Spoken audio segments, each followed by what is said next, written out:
característica, las diferencias entre el cerebro masculino y femenino es cuán temático o cuán monotemático puede ser uno. El cerebro masculino es mucho, pero mucho más monotemático. O sea, primero se concentra en un tema, quiere hacer ese tema y para pasar al siguiente tema quiere cerrar el primer tema, concluir el primer tema o olvidar el primer tema y empezar el segundo. No significa que no puede pasar del uno al otro, claro, pero se demora mucho más que el cerebro femenino, que puede hacer 5, 10, hasta 15 cosas a la vez. Ojo, no significa que los pueda hacer todos con el mismo nivel de eficiencia, pero puede estar más atento. ¿Y eso por qué? Porque su cerebro, sus dos hemisferios están más relacionados, están más conectados. Y eso en el mundo de la creatividad es maravilloso. ¿Por qué? Porque justamente en el mundo de la creatividad se necesitan personas que conecten temas que no estén aparentemente vinculados. Y el cerebro femenino lo puede hacer. Entonces, en un grupo creativo tiene que haber mucho cerebro femenino. ¿Cuál de los dos cerebros creen ustedes que es más empático, que tiene más neuronas espejo o se conecta más con las personas? ¿El cerebro masculino o el femenino? Claramente el cerebro femenino es más capaz de contagiarse de las emociones de los otros. En cambio, el masculino sí es capaz de hacerlo, pero con menor intensidad. Es un cerebro más agresivo.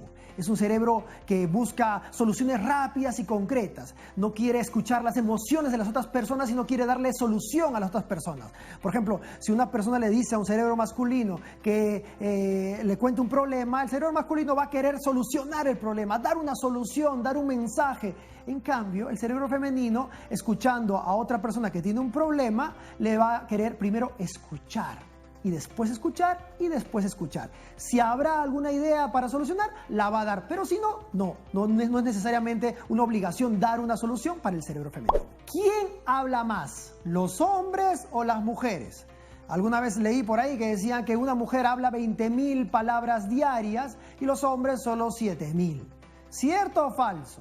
La ciencia no ha podido concluir al respecto. No se ha visto esa diferencia tan obvia y tan notoria. O sea, al parecer es un mito. Los hombres y las mujeres hablamos más o menos la misma cantidad. El cerebro del hombre es un poco más grande que el cerebro de la mujer. Eso no significa de ninguna manera que sea más o menos inteligente. Significa simplemente que por la masa corporal que tienen, que es un poco mayor, también les merece un cerebro más grande. Pero eso no está relacionado de ninguna manera, y lo repito 200 veces, de ninguna manera a la inteligencia. Incluso se ve que las capacidades cognitivas y de aprendizaje y de memoria asociadas al cerebro femenino son incluso ligeramente más altas. ¿Qué cerebro es más intuitivo? ¿El del hombre o el de la mujer?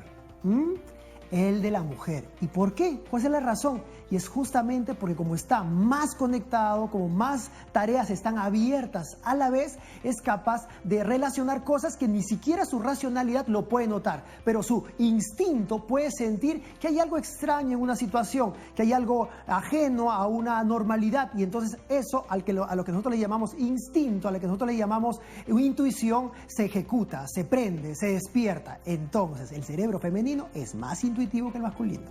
¿Quién creen ustedes que tiene más pensamientos eróticos o sexuales? ¿El cerebro masculino o el femenino? Claramente el cerebro masculino. ¿Y eso por qué? Porque su cerebro tiene 2.5 veces más área dedicada a la sexualidad que el cerebro femenino. Un cerebro masculino puede tener 300 o 400 pensamientos eróticos en el día, o sea, casi todo el día con pensamientos eróticos. En cambio, el cerebro femenino entre 2 a 5, 6 veces como máximo en los momentos de ovulación. Entonces, claramente aquí hay una distinción entre la mirada del hombre asociada al sexo y la mirada de la mujer en el mismo tema.